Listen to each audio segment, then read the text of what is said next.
Xin chào các bạn, hôm nay mình xin chia sẻ với các bạn thêm một món, đó là món dưa chua rau muống. Rau muống không chỉ dùng để nấu canh, luộc hay xào mà còn có thể dùng để làm món dưa chua cũng rất ngon. Dưa chua rau muống được nhiều người yêu thích bởi có vị chua ngọt, giòn giòn, thơm mùi tỏi ớt. Khi ăn cùng với cơm và thịt kho hay món chiên, món luộc rất là kích thích vị giác, tạo nên hương vị khó quên. Cách làm dưa chua rau muống không hề khó, nhưng để dưa chua có độ giòn và bảo quản được lâu thì cũng cần có bí quyết. Nào mời các bạn hãy cùng mình vào bếp để cùng nhau khám phá món dưa chua rau muống đồng này nhé. Nguyên liệu để làm món dưa chua ở đây rất là đơn giản. Mình có 500g rau muống. Khi mua mình nên chọn những cái loại rau muống còn tươi non, có thân và ngọn nhỏ, lá có màu xanh tự nhiên, không bị dập nát. Mình ưu tiên chọn rau muống đồng thì khi làm dưa sẽ giòn hơn.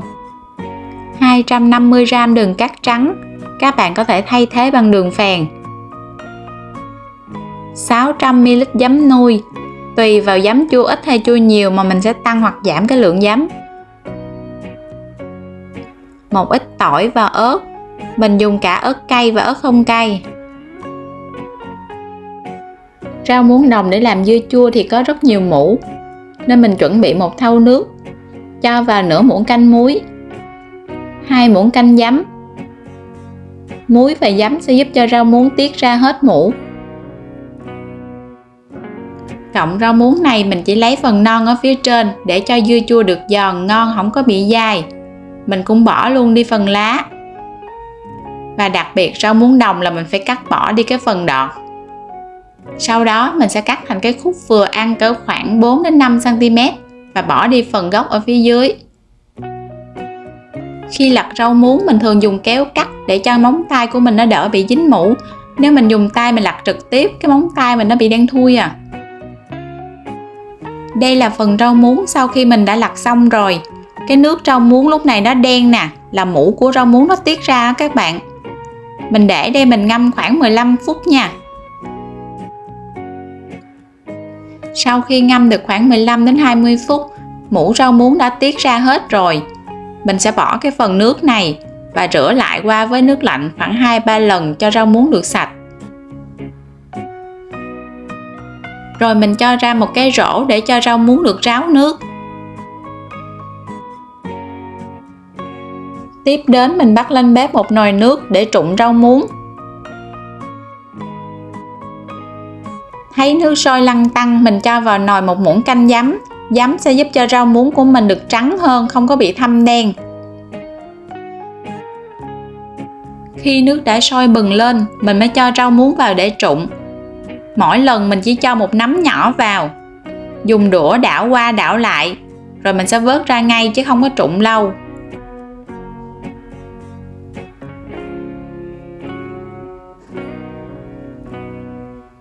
Vớt ra mình sẽ cho ngay vào thau nước đá lạnh để giúp cho rau muống được giòn. Các bạn cho càng nhiều nước đá thì rau muống của mình càng giòn. Các bạn phải chờ cho nước sôi bừng trở lại thì mình mới cho rau muống vào để trụng tiếp. Mình cho rau muống vào trụng không có lâu. Các bạn đảo qua lại mà thấy rau muống vừa chuyển màu là mình sẽ vớt ra ngay. Vớt rau muống ra mình cho ngay vào thau nước đá, không chỉ giúp cho rau muống giòn mà còn giúp cho rau muống giữ được cái màu xanh. Mình ngâm rau muống với nước đá trong khoảng 20 phút hoặc cho đến khi nào các bạn thấy nước đá tan ra hết là được. Trong lúc đó mình đi chuẩn bị cái nồi nước ngâm. Mình cho vào nồi 250g đường. Các bạn cũng có thể sử dụng đường phèn. 1 muỗng cà phê muối, 600ml giấm và 200ml nước lọc. Công thức nước ngâm này của mình được dùng để ngâm nhiều món. Mình ngâm tỏi, ngâm củ cải hay là làm món tai heo ngâm chua ngọt, mình cũng đều sử dụng công thức nước ngâm này. Khuấy cho đường tan bớt. Lúc này mình mở lửa lớn vừa để cho cái hỗn hợp nước ngâm này nó sôi. Các bạn có thể nêm lại cái độ chua ngọt để cho vừa với khẩu vị của gia đình mình nhé. Chờ cho nước sôi bừng lên rồi mình hạ lửa và nấu tiếp trong khoảng 5 phút rồi tắt bếp và để nguội. Quay lại cái thao rau muống của mình, bây giờ nước đá đã tan hết rồi. Mình cho rau muống ra rổ. Mình xóc nhẹ cho rau muống nhiễu bớt nước. Các bạn phải để cho rau muống thật là ráo nước rồi mới đi ngâm. Nồi nước ngâm bây giờ đã nguội bớt, chỉ còn ấm ấm. Mình cho tỏi cắt lát vào. Một ít ớt không cay cắt sợi. Thêm một ít ớt trái. Nếu muốn đẹp hơn thì các bạn cũng có thể cho thêm cà rốt thái lát mỏng và tỉa hoa vào. Cuối cùng mình cho rau muống vào trong keo để ngâm. Để cho món dưa chua rau muống của mình bảo quản được lâu, không có bị nổi mốc hay nổi ván, thì cái keo ngâm của mình phải được rửa sạch và phơi cho thật là ráo nước. Thường mình ngâm trong keo thủy tinh nó sẽ tốt hơn là ngâm trong keo nhựa. Mình cho xen kẽ một cái lớp rau muống, rồi cho một cái lớp tỏi ớt, sẽ giúp cho cái keo dưa chua của mình trông được đẹp mắt hơn. Mình xếp hết rau muống vào trong keo và trên cùng mình cho thêm một cái lớp tỏi ớt nữa. Cuối cùng mình cho hết cái phần nước ngâm này vào trong keo. Các bạn nhớ là mình phải chờ cho nước ngâm thật là nguội mình mới cho vào trong keo. Nếu không là cái keo dưa chua ngâm của mình rất là nhanh bị hư. Mình ấn cho cái phần tỏi ớt và rau muống này ngập hết trong nước. Nhìn keo rau muống đầy màu sắc trông rất hấp dẫn.